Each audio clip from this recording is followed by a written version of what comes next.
Quem tem plantas em casa já deve ter percebido que, nessa época do ano, as folhas costumam perder o brilho ou até mesmo ficar secas e caírem. Isso acontece porque elas estão se preparando para encarar o frio do inverno e aí param de produzir folhas novas. Por isso, elas merecem um cuidado especial. Vamos ao Viva Blumenau. Marina, o que fazer para não deixar as plantas morrerem nessa época do ano? Bom dia. Bom dia, Adriana. Bom dia, Pedro, a todos. Olha, são dois cuidados aí básicos para a gente manter a sobrevivência dessas plantinhas, a poda e a adubação. E não é porque elas estão sem flores que a gente deve parar de regá-las, mas quem vai contar para a gente, explicar como fazer isso, é a engenheira florestal Ana Glória Nunes. Bom dia, Ana. Bom dia. Com que frequência a gente deve regar essas plantinhas? Essa época do ano, a umidade do ar, ele aumenta. E isso, a planta, ela para de fazer aquela evaporação. Então, essa época a gente deve diminuir a rega. Se você tem o costume de regar todos os dias a sua planta, agora você vai passar a regar de 2 em 2 dias. Ou até menos, né? Se tiver um tempo úmido, aí tu rega menos, para não encharcar o solo. Aqui a gente tem duas plantinhas que geralmente as pessoas têm em casa, né?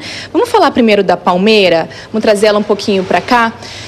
Que cuidado que a gente deve ter com ela? Como fazer a poda? A gente tem algumas folhas sequinhas aqui, como fazer essa poda? Para ela ter maior circulação de ar entre as folhas e pegar mais luminosidade, já que essa época do ano é uma época que a luminosidade vai se perdendo, a gente deve fazer a poda de manutenção, que é tirar as folhas secas, danificadas ou doentes, né?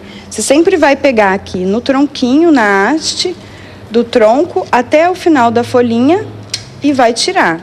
Isso deve ser feito em toda ela, principalmente a parte de baixo. A parte de cima a gente não faz a poda, tá? Só se tiver uma folha assim muito doente.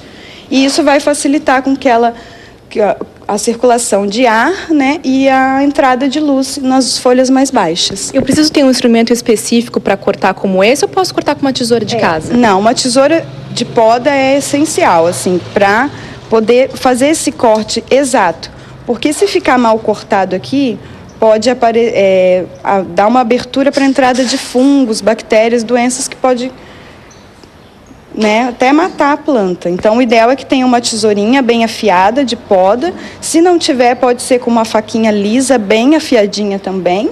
E né? essa poda eu posso fazer em outras plantas também ou não? Pode ser feito com todas as plantas, né? Sempre tirando as folhas, galhos secos, mortos ou danificados. Vamos trocar aqui agora, a gente vai tirar um pouquinho a palmeira e vai trazer o antúrio para frente. Como que a gente aduba uma planta dessa? A adubação, ela consiste em duas coisas. A primeira é fazer uma reposição de terra, né? Se você tem uma planta em vaso, o ideal é que você reponha terra nesse vaso aqui, porque essa terra ela vai condicionar nutrientes e vai também provocar a aeração do solo, ou seja, todos os nutrientes, ela vai melhor absorver os nutrientes. E também ela pode ser feita com adubo químico, né? Aí já entra a parte de um especialista que ele vai, né, indicar direitinho como é que se usa esse adubo. Um dos principais adubos é o NPK, que é esse daqui, né?